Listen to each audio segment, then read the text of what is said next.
We have always turned towards the sun in search of answers, and we're finally reaching an era in which all of these answers radiate a brilliant future. Join us in this incredible dream of transforming photovoltaic energy into the driving force and solution to the great challenges of our time. Welcome to Soltech.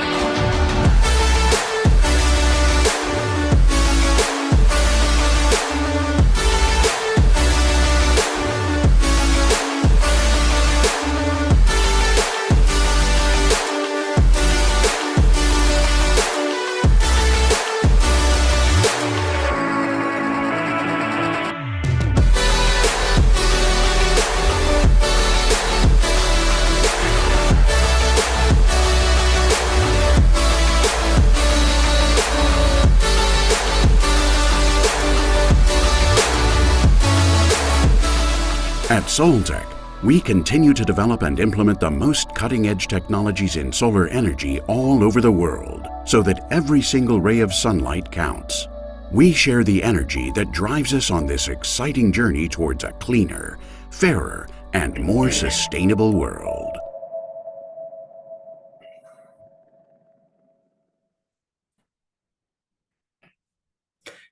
Bom, muito bom dia a todos. Hoje é 6 de novembro de 2024 e eu sou o Maurício Godoy, subeditor do portal Canal Energia. Estamos começando agora a transmissão de mais um episódio do Energy Tech Talks, um evento que é promovido e realizado pelo Canal Energia, uma empresa da Informa Markets.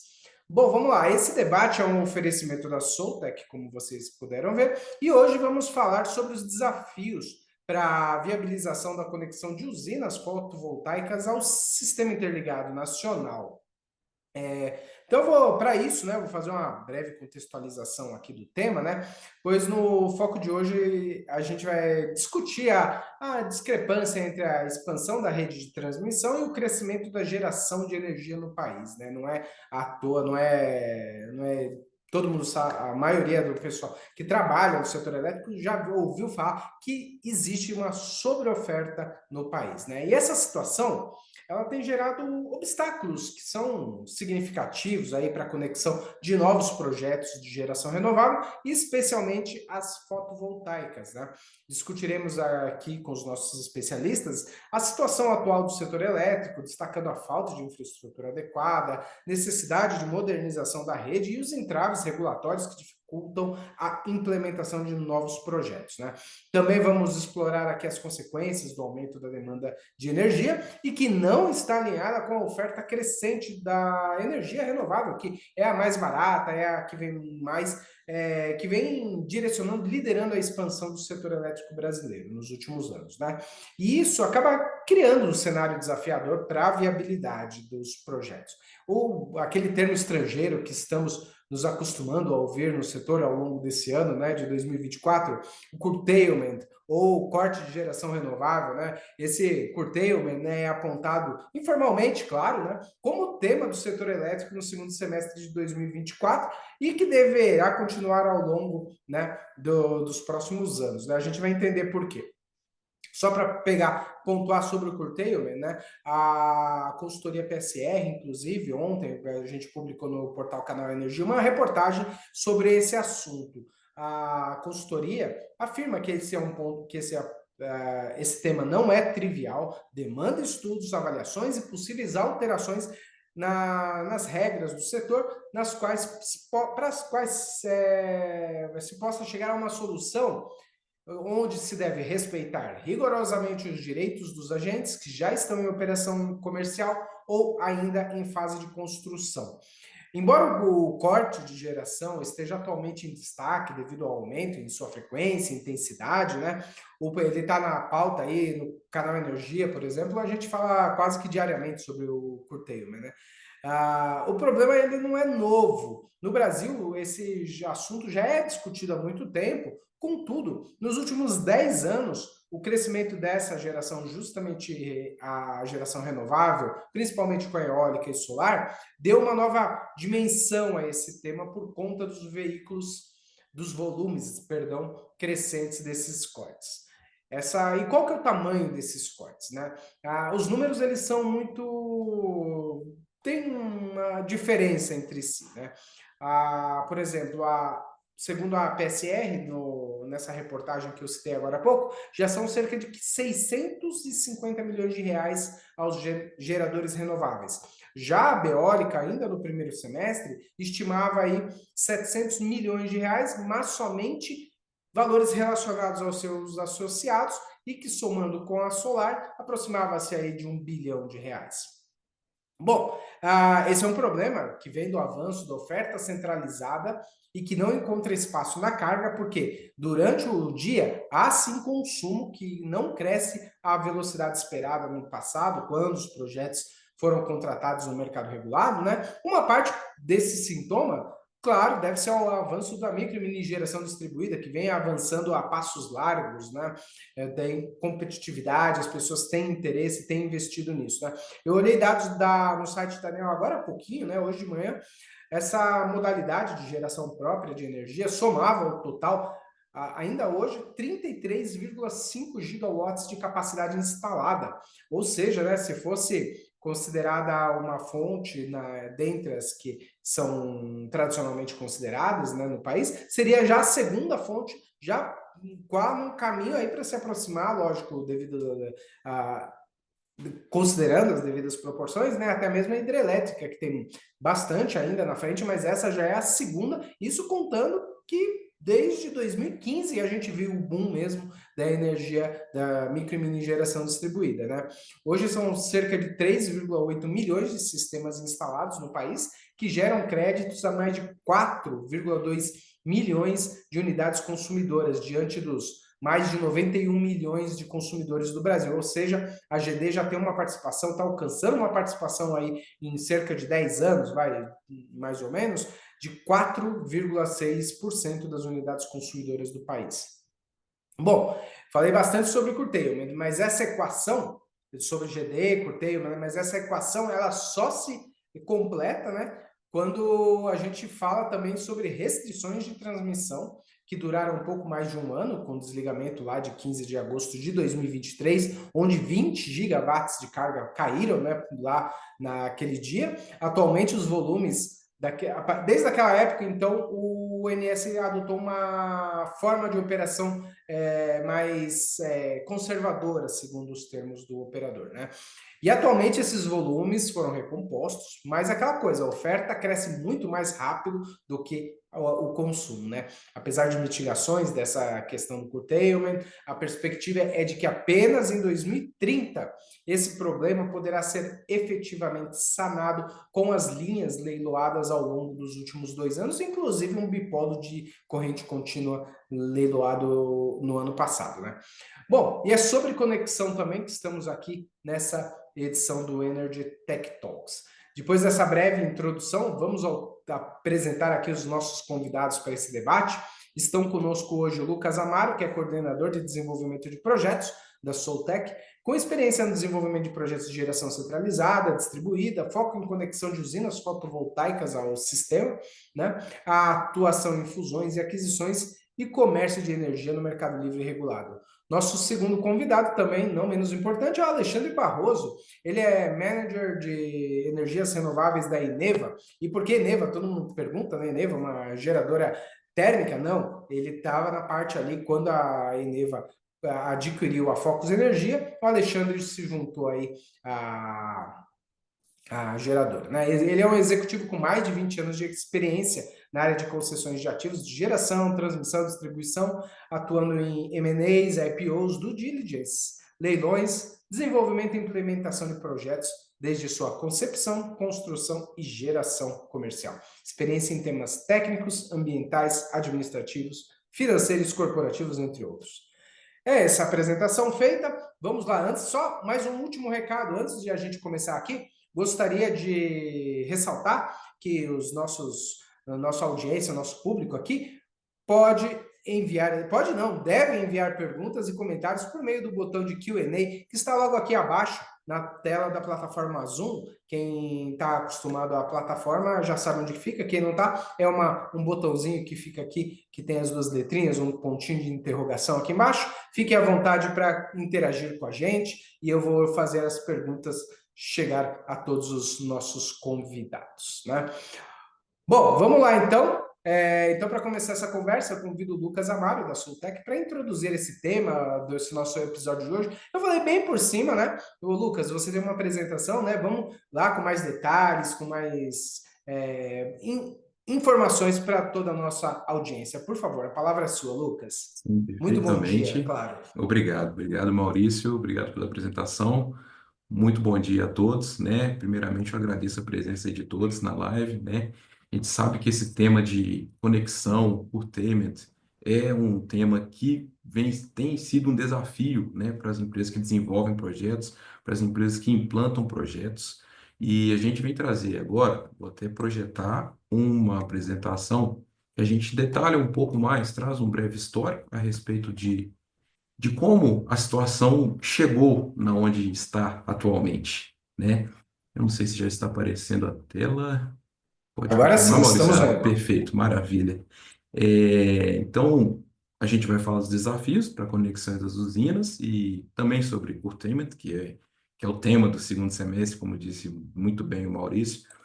E toda essa história, se a gente for fazer um breve histórico, né, a respeito desses desafios que a gente tem enfrentado, né, se a gente for falar de um início, a gente pode falar que esse início começou lá em meados de 2022, que foi quando pareceres de acesso passaram a ser emitidos, né, pela ONS, considerando muitas restrições, ou, em sua maioria, alguns pareceres de acesso que foram declarados inviáveis tecnicamente.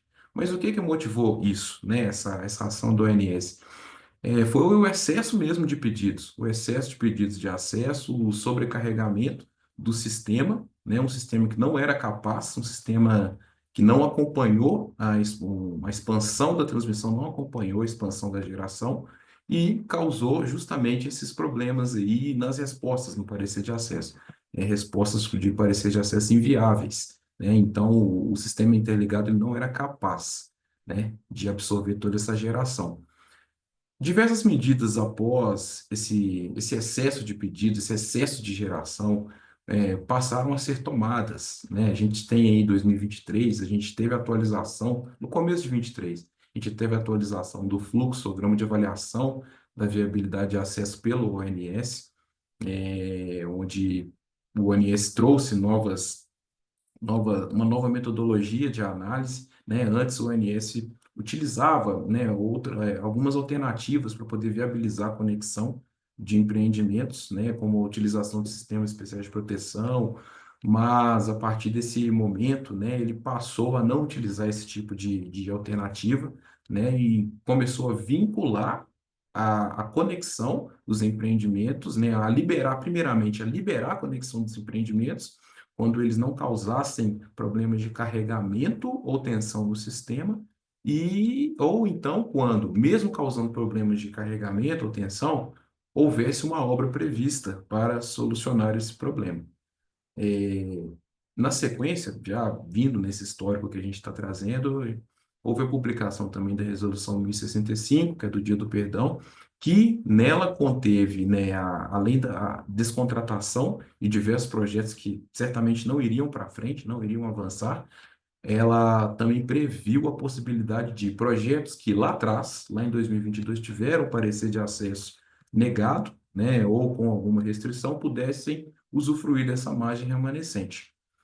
Esse processo, né, ele está sendo até finalizado agora pelo ONS, a segunda rodada, finalizado o período, né, o prazo para assinatura dos contratos de conexão, quem irá seguir com essa conexão, ele resultou em pareceres de acesso que, ainda que tenha alguns, né, em sua maioria, ainda que tenham sido liberada a conexão, eles apresentaram possibilidades de restrição, tanto por razões elétricas, ou seja, a conexão da usina ia gerar problemas de carregamento e tensão na linha, quanto por razões também energéticas, né? Ou seja, ela poderia sofrer também com o curtailment, que é um fato que tá quente, né? Que está ocorrendo com muitas usinas que estão em operação. Mais para frente, né, um pouco mais de tempo para frente, a gente teve a publicação de duas resoluções, né? Primeiramente, a gente fala da 1071, que ela alterou o processo de obtenção de outorga. Ela trouxe uma mudança muito importante, que é a necessidade de apresentação dos pareceres de acesso e contrato de conexão para obtenção da autorização, né? E mais para frente também houve a publicação da Resolução 1069, e ela trouxe outro mecanismo, né, que assim como o citado anteriormente, da 1071, de certa forma para frear a quantidade de pedidos de acesso, né, à reveria. E ela previu também a necessidade de aporte de garantias para a solicitação de parecer de acesso e solicitação e assinatura dos contratos de conexão. Tudo isso para poder dar uma freada e fazer com que fazer com que apenas os empreendimentos que vão avançar de fato, eles obtenham as liberações e obtenham os pareceres de acesso e garantam essa margem de escoamento. Mas o que a gente pode ter e precisa destacar aqui de toda essa problemática, né, são esses pontos relevantes. Em primeiro lugar, são os pareceres de acesso. Principalmente os pareceres de acesso onde a gente tem mais incidência solar, onde está a concentração maior, onde a gente chama de cinturão solar. A maioria dos pedidos, não vou falar todos, mas pelo menos a maioria, eles têm vindo com restrições, com obras condicionantes, ou até mesmo inviáveis tecnicamente. Isso muito pelo problema da transmissão não acompanhar o crescimento da oferta de geração. E isso tem gerado esse gargalo, né, na emissão dos pareceres de acesso. A gente cita também, destaca também, né, nessa redução do número de pedidos de acesso em função da necessidade do aporte de garantia. Isso freia, como muitos já falam, né, os aventureiros que querem desenvolver projetos e querem, não levam a sério, vamos falar assim, entre aspas, né, às vezes não, só querem lucrar, às vezes financeiramente, né, e não querem de fato contribuir para uma produção de energia sustentável. É, Adicionalmente, a gente comenta também sobre a margem de escoamento, né? Até comentando um pouco, voltando a comentar um pouco da 1069, que ela trouxe também a necessidade de que o ONS publique, né, quadrimestralmente, relatórios de margem de escoamento para as subestações, para os pontos de conexão previsto para verificar a margem de escoamento. E o que a gente vê também, né, mesmo considerando diversas obras de reforço no sistema elétrico, considerando o bipolo, ainda assim algumas regiões permanecem sem margem de escoamento. E eu cito inclusive Minas Gerais, que é um local que é muito propício, né, para a implantação de usinas solares, né, muitos benefícios e incentivos fiscais, e ainda assim, mesmo com essa quantidade enorme, bilhões de investimentos em obras sendo investidos, a gente ainda não tem, né, uma previsibilidade de margem de escoamento, de acordo com o mapa do ONS. Isso a gente fala a médio prazo, em 2030, né? Adicionalmente, é até possível, as usinas recebem sim os pareceres de acesso com a viabilidade de conexão, elas podem assinar o custo e tudo, porém, ainda existe o problema do curtailment. Quando eu conectar, quando eu entrar em operação comercial, como é que vai funcionar essa restrição? Daí a importância de sempre se fazer, né, incluir no estudo de viabilidade dos projetos essa possibilidade de curtailment para essas novas conexões, tal qual como já está acontecendo, né, de forma muito relevante, né, de forma, usando uma palavra mais informal, que é assustadora, para os projetos fotovoltaicos e eólicos. E para ilustrar rapidamente essa situação do curtailment, eu trouxe aqui um, um recorte de um dia de como estão sendo feitas aí as restrições, né, as solicitações de restrição de geração. Utilizando o mapa do Brasil como fundo, o que estiver marcado de vermelho se refere à geração eólica, o que estiver marcado de azul se refere à geração fotovoltaica. Então, a gente vê que no período de 1h30 da manhã até 2h36, a gente teve aqui uma pequena restrição, né, de geração eólica aqui no norte da Bahia, próximo ali ao estado de Pernambuco, e passadas-se algumas horas, mais especificamente na hora que a solar ela está iniciando seu período de geração, a gente vê um aumento do número de restrições, tanto de solar quanto de eólica também, né? Ou seja, não tá, em sua maioria, não está havendo um casamento entre o volume gerado e a carga. E essa situação se agrava, né, à medida que o tempo vai passando. A gente pegando um recorte de tempo entre 11h24 da manhã e 12h30, a gente vê restrições muito expressivas aqui em todo o Nordeste. E também, um fato que me gerou até curiosidade, né, e surpresa, até na região sul a gente vê aqui, né, restrições eólicas no sul do Brasil.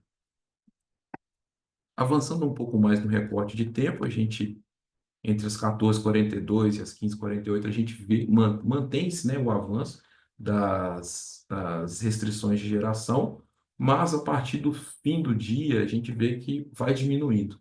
Justamente a carga ela vai aumentando, né?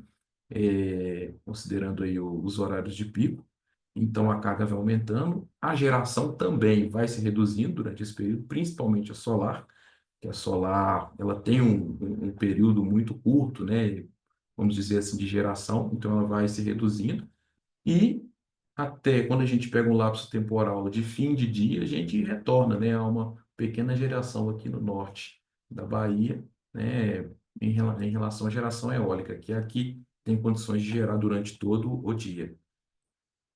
Trazendo mais alguns dados, a gente trouxe um ranking, né, dos estados, primeiramente dos estados brasileiros, que têm sofrido de forma mais significativa com os cortes. Em primeiro lugar, a gente cita aqui o Rio Grande do Norte, que tem sofrido muito, seguido logo por Bahia, Ceará e Piauí, e destacando também o estado de Minas Gerais. São estados que concentram muito a presença de usinas de energia renovável, né, de fontes intermitentes, e certamente concentrarão também os maiores números, né, de restrições por geração. E aqui um retrato, no segundo gráfico, um retrato por subsistema, né? O Nordeste sendo campeão, seguido pelo Sudeste, muito representado aqui, né, nessa fatia aqui pelo estado de Minas Gerais, que é onde justamente se concentram os maiores parques fotovoltaicos da região Sudeste, né? E na sequência a região Sul é a região Norte, que tem um percentual menor justamente por não terem tantas usinas tal como na região Nordeste e Sudeste. A gente vê que são problemas que tendem a se agravar, né, e precisam de uma solução. Uma solução que não vai Lucas, uma ser... pergunta eu tenho para você, uma pergunta Uhum, sobre esses gráficos. uhum. Esses números, esse gráfico de curtailment, é a soma de eólica ou solar ou somente da solar? Seria a soma de eólica e da solar. É a É restrição de todo, né? geração, é tudo. Sim, Exatamente. A gente certo. considera, compila todos esses dados, né? Bacana. E é um desafio, né, do setor elétrico, além de conectar, conseguir a viabilização da conexão, gerar também após conexão, né? Pois é. Eu Não, legal. agradeço.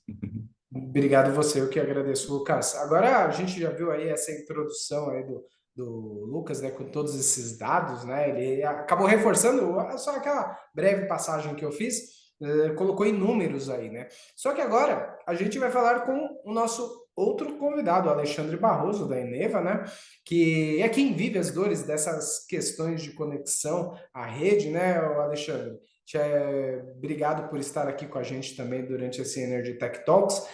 Alexandre, você da Eneva ali, que está ali no dia a dia, conta pra gente sobre essa questão. Como que vocês têm vivido? Você que era da Focus Energia, né? Hoje está na Eneva, quando a Eneva veio e comprou, né? A Focus e está ali no Parque Geração Solar Futura 1, né? Se eu não me engano, Cultura. o nome. Por favor, conte pra gente aí sobre essa experiência sua. A geração renovável no Brasil, ela peca pelo seu sucesso, tá? Então, não tem como dizer que a inserção na matriz de eólica e solar foi um sucesso. Eu vim de um mundo bem diferente, ainda era um modelo hidrotérmico ainda, no final dos anos 90. Então, os problemas que nós temos hoje realmente eram problemas quase que impensáveis naquele momento, tá? Mas acontece que no início do setor, Maurício, se a gente lembrar um pouquinho, o tema constraint on, constraint off já era previsto, né? Eram as usinas térmicas que entravam fora da ordem de mérito, ou então você saía por algum motivo, e eram três razões que a gente tinha. Pode ser por motivo de segurança, por motivo de não ter demanda, né? E por motivo externo, a linha de transmissão, alguma falta de linha, né? Mas a gente já tinha isso lá no passado, era previsto isso. Só que a gente não sentia muito. O sistema era extremamente centralizado, a gente crescia à base de leilões. Então, quem viveu ainda no início dos anos 2000 até o final, 2010, nós tínhamos leilões regulados. Tá? E com isso, quando nós iríamos para hidrelétricas, assim, nós tínhamos um clubinho, temos ainda um clubinho chamado MRE. E aí, nesses cortes que poderiam haver, seja lá qual é o corte, nós tínhamos um acordo comercial que, naquela época, nós compensávamos a eventual saída do sistema através disso, né? Ali a gente fazia a conta em cima da garantia física, tá?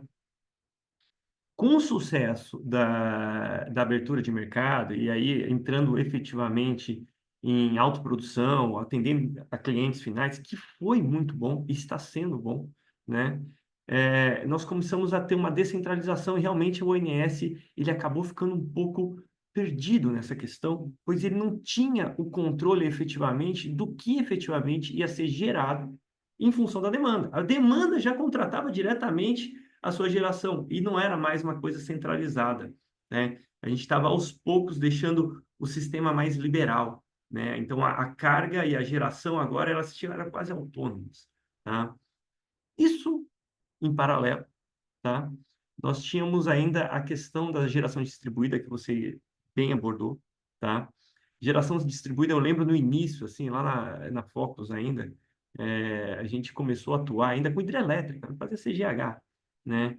E para atender os clientes realmente em baixa tensão, B, A3, A4, e você via que naquele momento, quando se introduziu em geração distribuída a matriz solar, realmente foi uma explosão de crescimento, tá? Demorou-se ainda para as distribuidoras entender como fariam os créditos, demorou-se muita coisa. O setor ele foi praticamente empurrado pela máquina de empreendedorismo que existiu naquele momento, né? O mercado de Minas Gerais era absurdamente, até hoje né? É muito desenvolto, né? O mercado de referência, com muita gente atuando ali, mas isso teve um preço.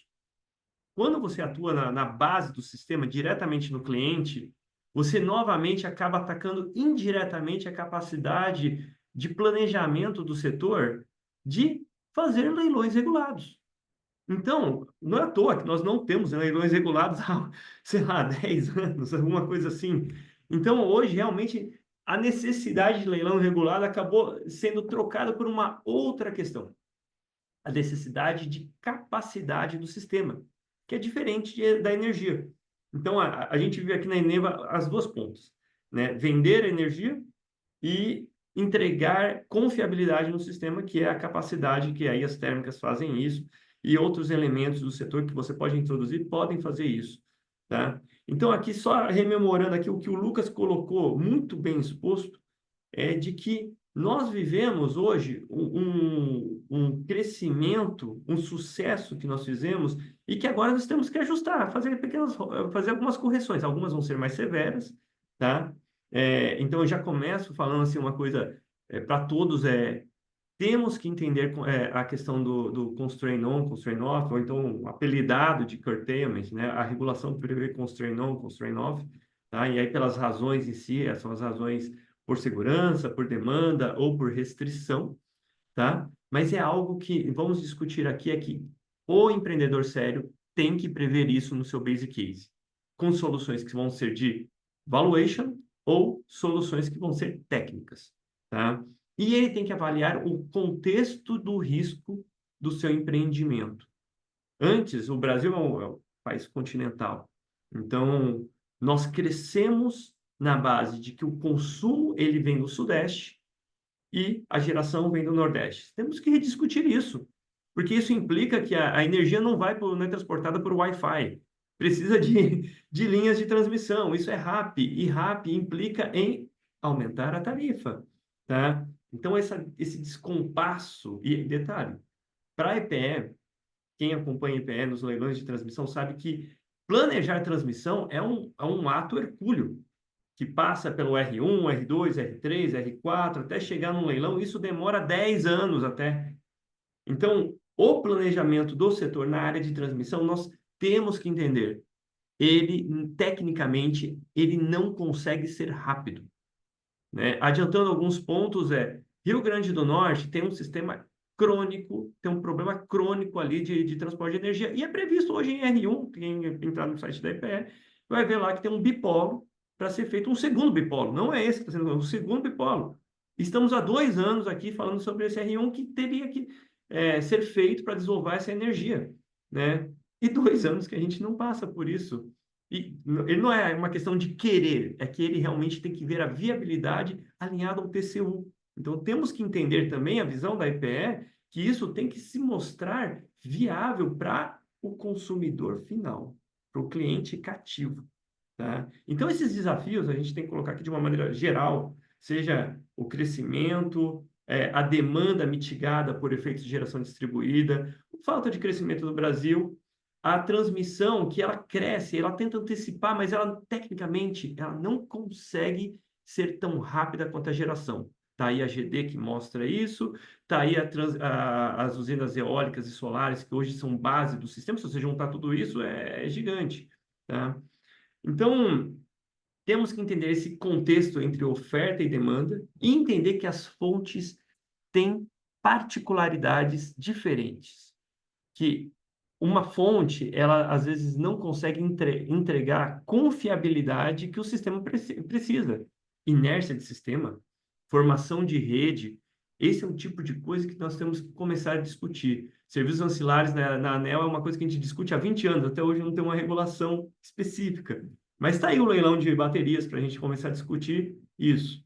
Então, acho que assim, a minha provocação aqui é expondo de uma maneira geral o problema, trazendo para esse contexto e já avisando. Temos que considerar constraint off como base de um business plan bem feito, tá? E aqui a gente discute qual é algumas soluções que nós vemos, que o mercado vê e como tratar isso. Legal, Alexandre. Alexandre, você já me deixou um gancho daqueles de pescar tubarão para fazer a pergunta aqui, para repassar para você a pergunta do Ramon Vieira, que chegou aqui no nosso botão de Q&A. Antes de fazer, só reforçando, né? O botão de Q&A fica aqui embaixo na tela, né? Do lado do Show Captions entre o Show Captions e o Share, né? Então tá ali aqui embaixo na barra de baixo para quem quiser mandar perguntas e interagir com a gente aqui no Energy Tech Talks. Bom, vamos lá. A pergunta do Ramon Vieira, já que você falou de baterias, né? Ele pergunta aqui: como você vê a inserção de baterias no sistema e isso pode reduzir o risco de curtailment? Como que você avalia isso? Até lembrando que a gente tem um leilão de baterias marcado, pelo menos previsto para junho de 2025. Não é o objetivo, é trazer potência ao sistema, então a gente ainda está nas discussões de como vai ser a inserção dessas baterias, mas como você vê esses dispositivos, Alexandre? Bom, né? Então, a pergunta ela é excelente no sentido de que, focando aqui no público pensando em solar, tá? O Lucas ele até explicitou isso, que a solar ela tem uma modulação muito marcante. Aparentemente, o sol todo dia nasce às 6 da manhã e todo dia ele se põe por volta das 6, tá? Uns minutos para frente, para trás. E essa modulação, ela é marcante e ela é desalinhada da carga. Então, o Lucas mostrou aí um diagrama de temperatura, né? A gente chama. Isso. No qual a gente ali vê marcantemente, ali era um domingo, se eu não me engano, aquele dia 27. Correto, né? isso mesmo, Alexandre. Onde a gente vê ali o constraint off acontecendo. Naquele caso ali, assim, a gente não fica claro. Os motivos podem ser qualquer um dos três, como eu coloquei aqui, podem ser por motivo de segurança, demanda e restrição, tá bom? Mas o fato é que o constraint off, ele acontece num percentual da energia, ou às vezes totalmente, tá? A questão de acontecer parcialmente ou totalmente tem que ser modelada para a gente entender efetivamente o que é o longo prazo para o seu site, tá? Então, o seu site efetivamente ele pode ter problemas, esses três problemas combinados, tá? E aí efetivamente você pode adotar soluções físicas. Mas o mais interessante para solar é de que os agentes, e isso também deve ser considerado no business plan, ele não tem que hoje só considerar o constraint off, mas ele também tem que considerar também a modulação. O custo de modulação hoje, principalmente para quem viveu esse mês, foi um custo assim de 50 a 60 reais por megawatt-hora. Ou seja, o fato de você não ter atendido o seu cliente no seu PPA fora das 18 horas, te custou isso. E olha, quanto mais alto é o PLD, mais alto vai ser essa diferença. 100, 200 reais por mês. Só pode acabar com a rentabilidade do projeto por um simples problema de modulação. Então, quando você vê esse problema de não atendimento fora da sua modulação característica, e na hora que você entende que essa modulação, esse ponto que você deveria atender, está justamente na ponta, no horário de ponta do empreendimento, então você está entendendo que você tem que atender o seu cliente por mais 4 horas. Ali você vai ter mais ou menos 80% do seu problema resolvido da modulação. E quando você faz isso, você precisa que essa energia venha de algum lugar. E de onde você vai fazer isso? Você vai fazer um peak shaving ali da sua curva de modulação da geração da sua solar, e aí você vai transferir essa parte superior da sua curvinha para esse momento em que você tem que entregar essa energia. De quebra, você acaba solucionando 2 pontos. Se você está sofrendo constraint off em 5, 10, 15, 20%, você vai criar um volume de energia em bateria que não só não vai mais sofrer constraint off, como você vai estar entregando na média do dia em um horário em que você teria que pagar uma modulação mais cara. Então, as baterias, elas solucionam 2 problemas. Qual o problema? É CAPEX. Tá? Então, assim, e ela não soluciona a totalidade do problema de modulação. Então, ainda vai aqui a questão. Você tem que considerar no seu valuation um montantezinho de energia de penalidade, que você, por características físicas, seja do seu site, da solução de bateria, você não consegue atender plenamente uma venda flat de energia, tá? Então, o que acontece, Maurício e Lucas? Os primeiros projetos de solares, eles eram, digamos, usinas pé de boi, né? Aquela coisa, basicamente, módulo, inversor, tracker, e olha, atende aqui na modulação e a gente se vira aqui no trading para poder compensar a energia que a gente não entrega na modulação, tá? E com os efeitos combinados, seja da geração distribuída, que enfatiza mais ainda isso, tá? Seja de diversos pontos de ausência de demanda e restrições de rede, restrições elétricas, tudo isso combinado faz com que o empreendedor em usinas solares acabou sendo penalizado em centenas de reais por megawatt-hora no último mês, tá? Por quê? Porque você não tinha como entregar uma energia naquele momento que você tinha demanda. E você ainda foi penalizado duplamente, porque no período que você gerou, você pode ter tido constraint off. Então, realmente, bateria é um ponto hoje que eu falo assim internamente, que com os preços de baterias caiu abaixo de $200, abaixo de $150 por quilowatt-hora, e hoje a gente aí está entre 150, talvez chegando perto aí de $100 por quilowatt-hora para o ano que vem, a gente tem que começar a fazer conta. Fazer conta se efetivamente faz sentido agora a gente pensar sair do pé de boi do projeto solar para um projeto solar agora que ele consegue modularizar a entrega da energia. E não pensar apenas em jogar energia para o sistema e o sistema que se vire, né? Realmente entregar a energia na hora que o sistema precisa, tá? Então, esse é um ponto relevante. A energia solar agora implica em ter responsabilidade em entregar, senão você vai ser penalizado financeiramente. Os sinais de penalização vão ser esses.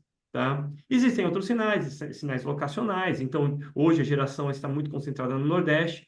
É muito provável que a gente vai ter também descolamento de preço entre as sub-regiões, Nordeste, Centro-Oeste. Então, o pessoal vai começar a avaliar até projetos, sei lá, em Goiás, em alguma outra região, verificando que ele pode ser penalizado também por sub-região, tá? Uhum. Então, isso implica que o empreendedor realmente tem que estudar muito mais seriamente essa questão de como ele planeja o seu investimento, fazer o seu business plan e entender tanto financeiramente quanto entender tecnicamente como mitigar esses riscos financeiros que ele já corre por empreender, né? Eu só peço atenção em cima do que o Lucas colocou.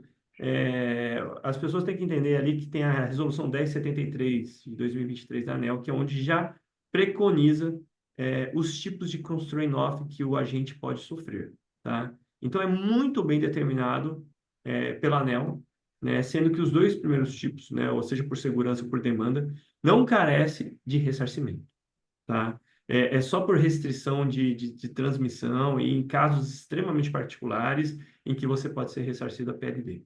Então, é uma coisa que tem que se verificar claramente no seu valuation.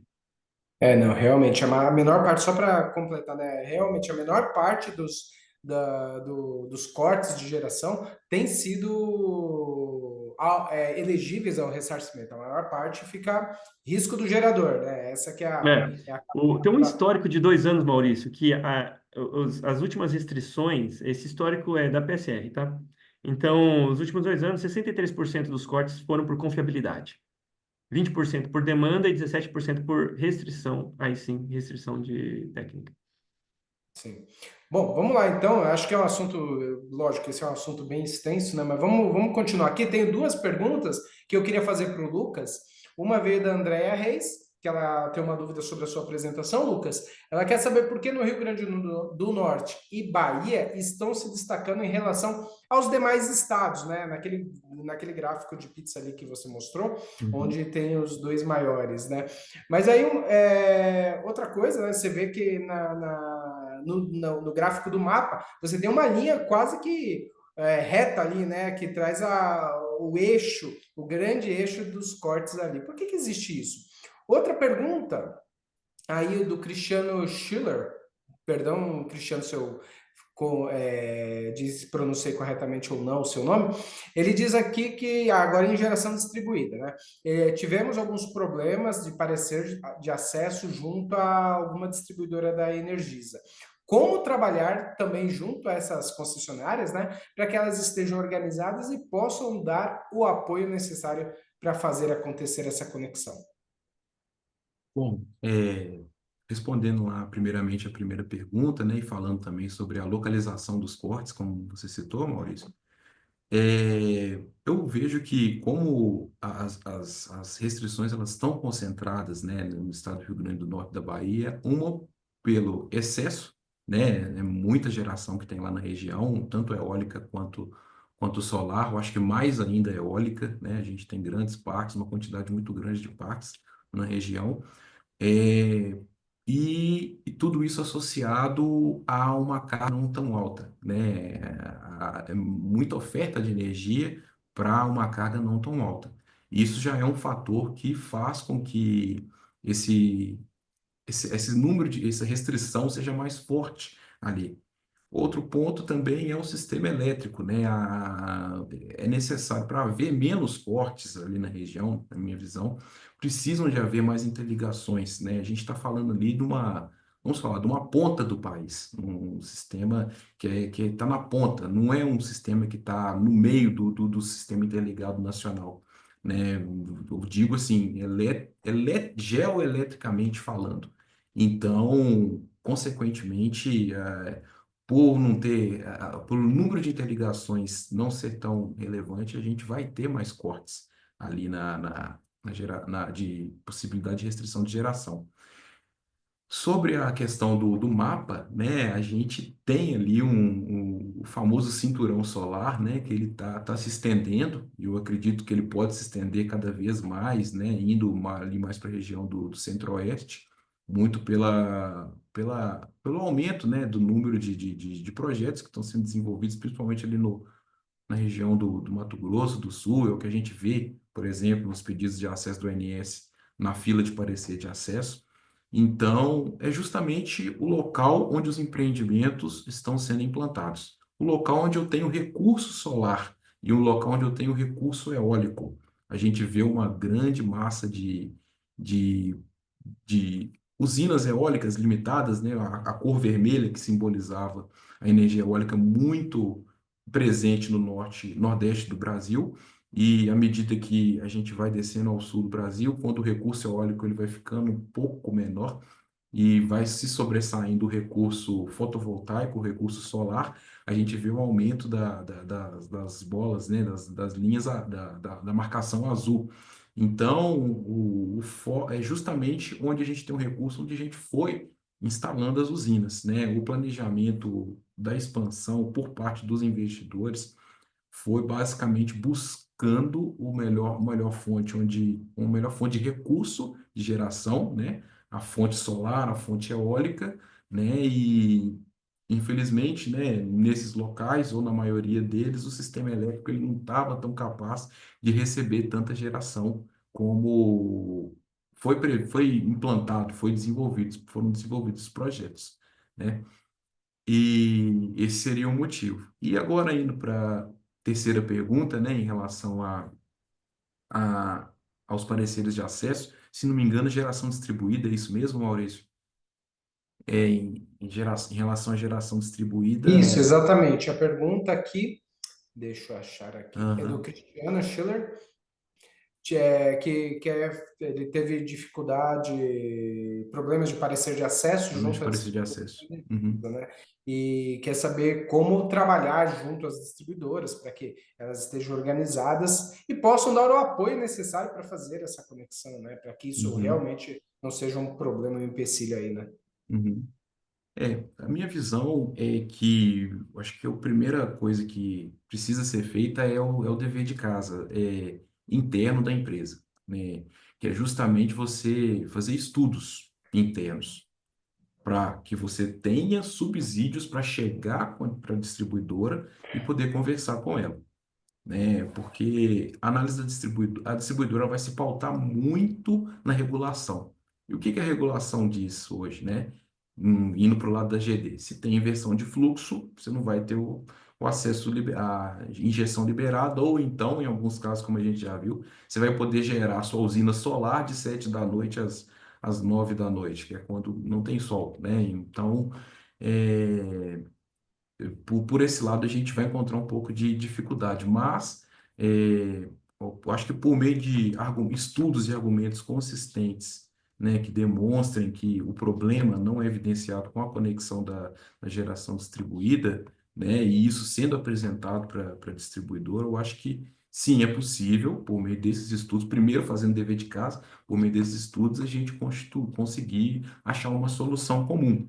Agora, não sei se, por exemplo, você vai conseguir injetar toda a sua geração. Sei lá, você quer uma usina de 2 megas, falando de GD, né? Você quer injetar os 2 megas. Não é garantido que você vai conseguir injetar os 2 megas, né? Às vezes você consegue reduzindo um pouco a sua geração, potência instalada, né? Talvez você consiga alguma coisa, mas tudo parte para uma negociação baseada na parte técnica, né? E entrando justamente em consenso com a distribuidora, né? Essa é a minha visão, assim, sobre esse ponto.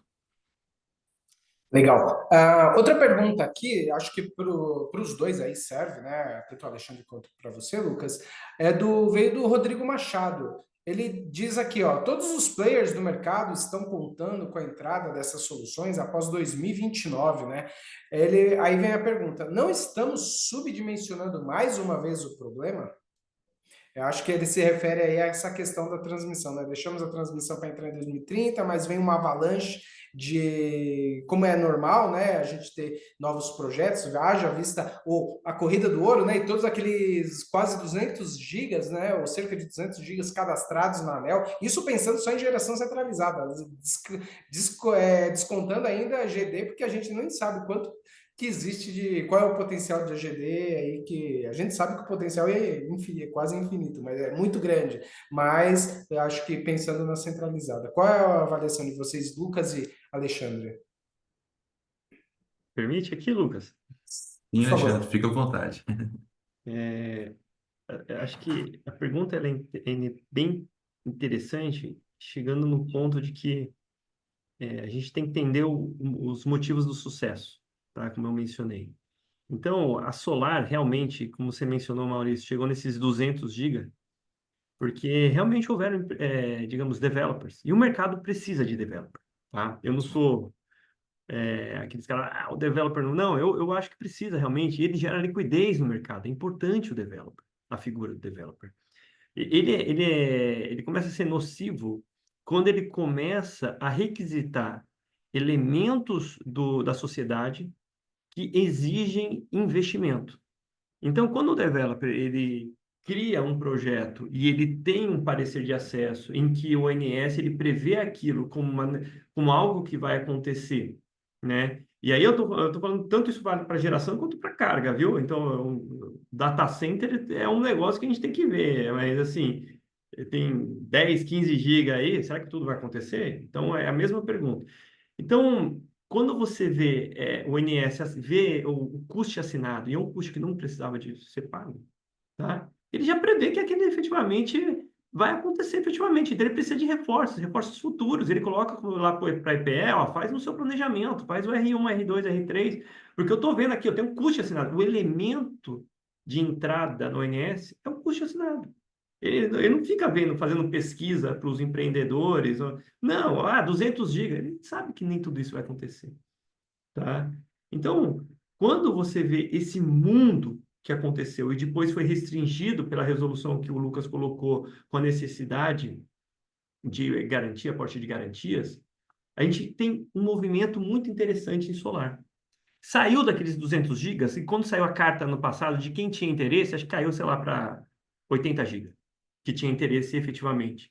Quem aportou garantia, tá? Então, a garantia que estendeu os prazos na resolução 1212, resolução não O Era da MP, MP medida 1212. provisória. isso, Era Medida MP provisória. MP 1212, né? 1212. Tá, tá. E tudo isso foi o quê? Você foi direcionando a potencial oferta, seja de eólica, de solar, aqui a gente era tipo, um pouco mais de solar, para até 2030. Então, houve um deslocamento de projetos potenciais com desconto na TUST. Isso a gente só está falando de desconto na TUST. E o que aconteceu com aqueles cento e poucos giga? Eles perderam desconto. Eles vão sair em algum momento? Vão. Mas eles vão sair pós 2030. Pô, Ale, como é que eles vão sair pós 2030?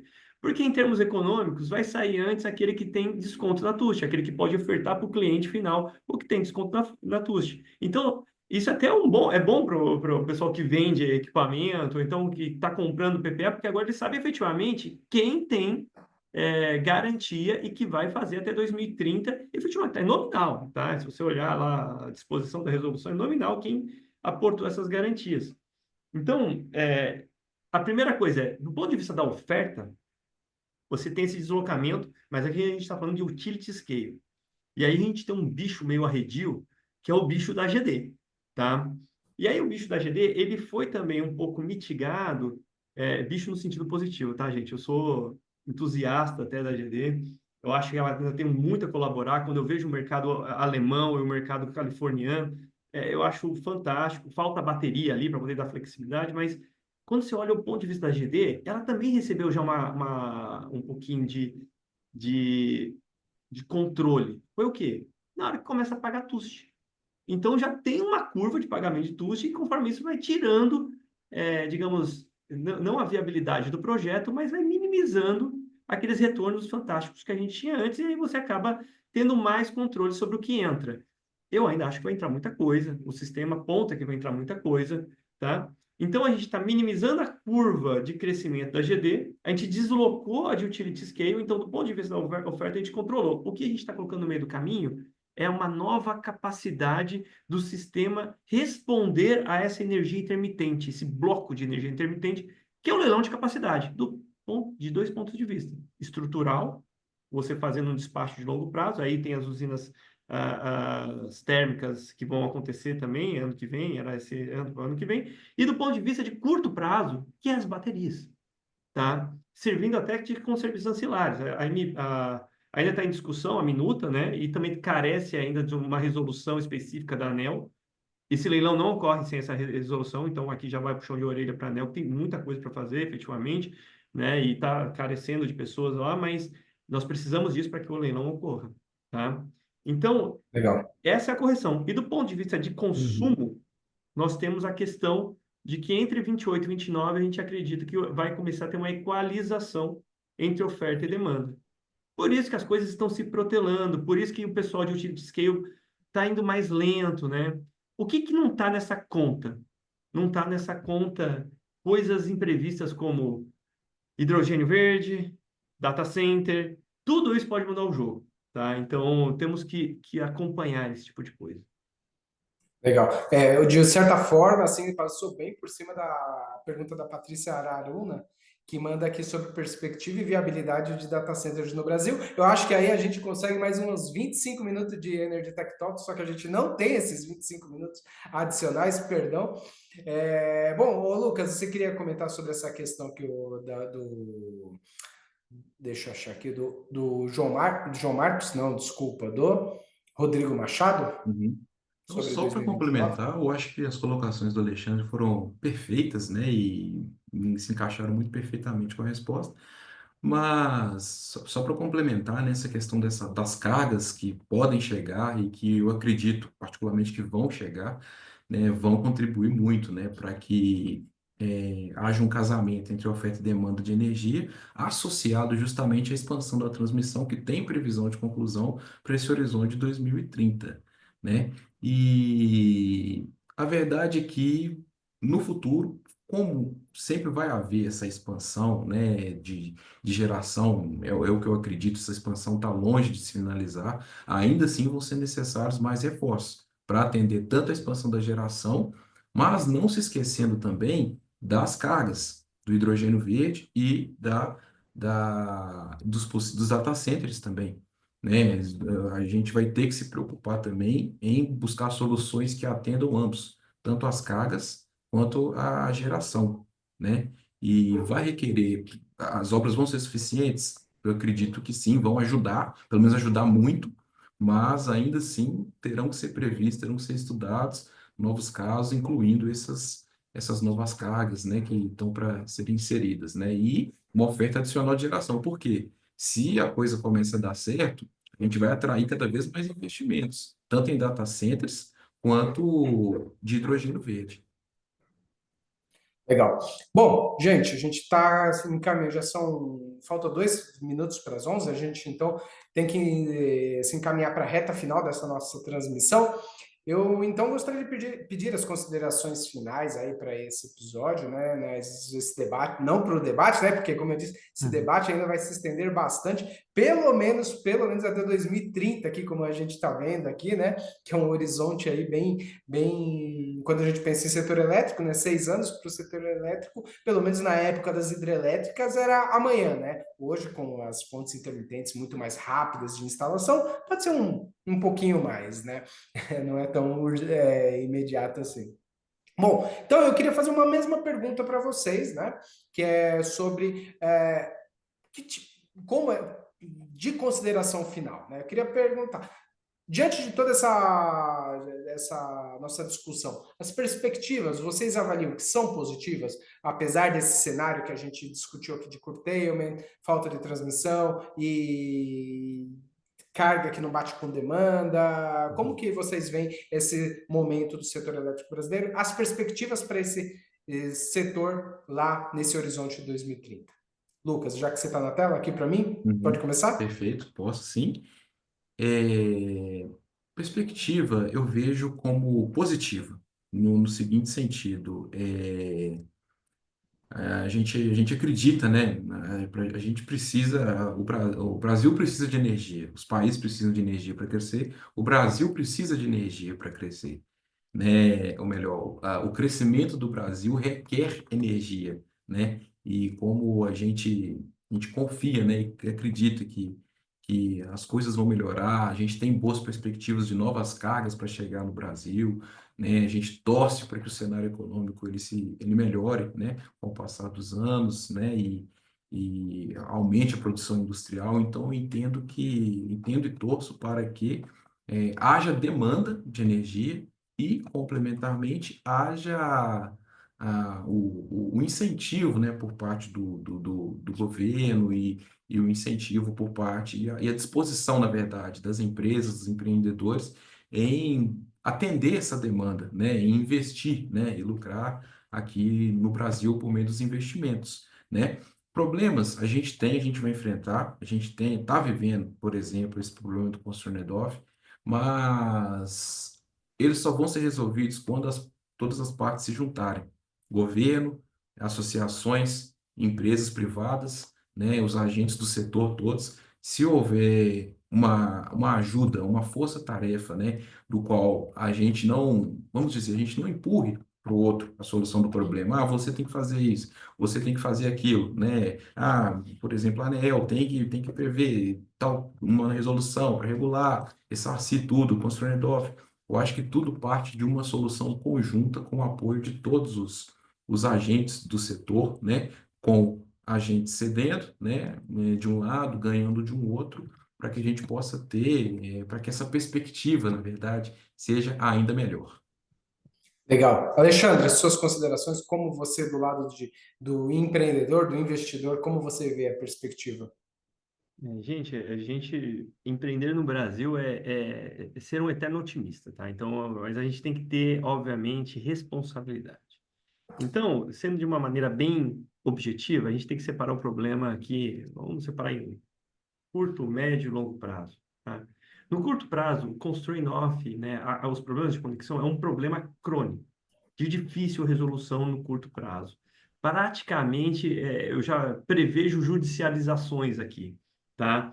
Então, como a gente anda vendo aí alguns empreendedores já entrando, e aí, seja no nível de utility scale, como no nível de GD, tá? Então, esse é um ponto. No médio prazo, o empreendedor pode adotar realmente já soluções. Então, médio prazo, vamos entender até 2028, 2029, tá? Mais ou menos. Então, até esse prazo, ele pode adotar tanto soluções técnicas, como a gente discutiu aqui algumas, tá?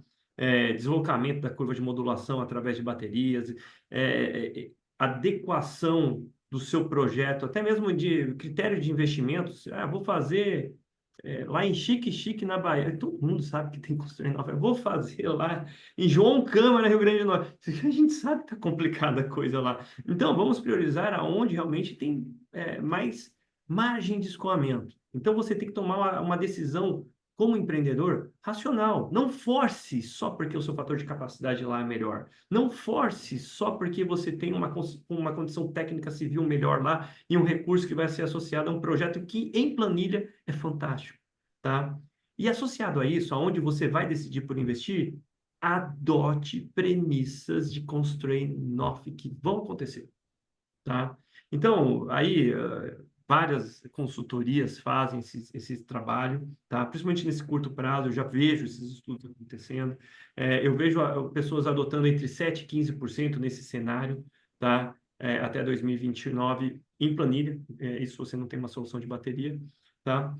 E aí tem o depois, o pós, 29, 30. E isso ocorre o quê? Porque até 29, por causa das soluções estruturais de linha de transmissão que vão estar entrando, demanda de carga que está subindo, você está redeando mais um pouquinho a geração distribuída, são vários fatores, como a gente falou aqui. Mas depois disso, mesmo você adotando ainda algum cenário de longo prazo para o seu projeto após 2029 e 30, você ainda tem que colocar no seu valuation alguma consideração de constraint off, porque se lembra, são 3 razões, né? Pode ser por demanda, né? Pode ser por segurança e pode ser porque não tem linha, caiu a linha. Então, assim, há de acontecer alguma dessas coisas. Num cenário de quem investe em 30 anos, você tem que considerar, sei lá, entre 1% e 5%, são números que a gente adota. Então, hoje, o empreendedor sério, ele vê o projeto do ponto de vista técnico-econômico, para poder acontecer, eu prevejo aqui elementos que vão mitigar fisicamente, mas eu também estou me prevenindo do ponto de vista do business plan, do valuation em si, e considerando ali certos... A gente não considera parada forçada e disponibilidade de parada forçada e não programada? É a mesma coisa. Você vai considerar isso por outros motivos, tá? Então, temos que entender que isso veio para ficar e que nós vamos mudar a maneira tanto de projetar quanto até mesmo de ver o risco e o retorno do empreendimento em si, né? Não será mais como antes, que vivemos na ignorância e agora temos que ser lúcidos nos investimentos em si. Entendi, tá certo então. Obrigado então para você também, Alexandre. Eu queria só, antes de terminarmos, né, agradecer a todo mundo que mandou mensagem aqui. Tivemos bastante perguntas. Realmente a gente não consegue fazer todas, né, por conta do tempo aqui, mas foi muito produtivo. Acho que foi bem, deu para dar uma ideia desse momento que a gente está vivendo no setor elétrico, né? Vou pegar essas perguntas após mandar também para o Alexandre, para o Lucas aqui, para poderem mandar para os nossos para nossa audiência que se cadastrou aqui, que participou, que acompanhou com a gente aqui essa transmissão do Energy Tech Talks. E mais um recado, né?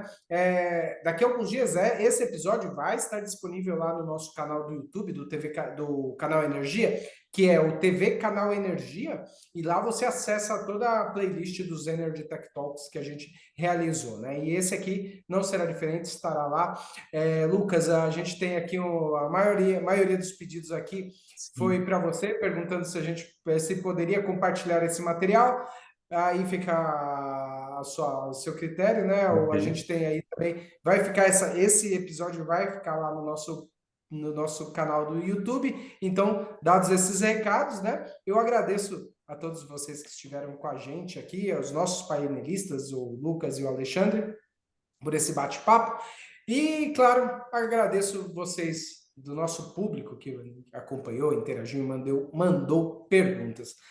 Então é isso, eu agradeço a todos. Vamos acompanhar então para finalizar novamente o vídeo da Soltec e esperando ver todos vocês numa próxima oportunidade. Tenham todos uma ótima quarta-feira, uma ótima semana e até a próxima. Obrigado, pessoal. Muito obrigado. Obrigado, pessoal.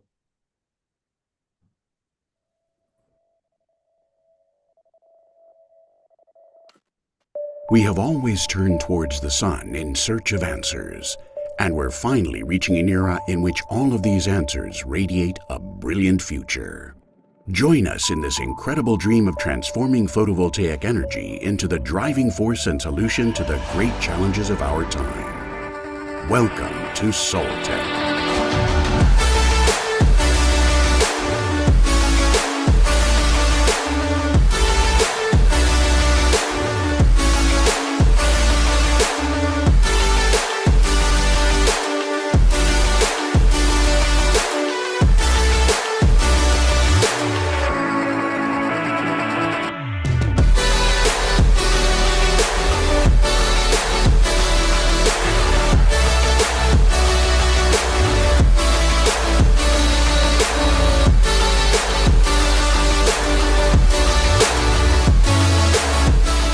At Soltec, we continue to develop and implement the most cutting-edge technologies in solar energy all over the world, so that every single ray of sunlight counts.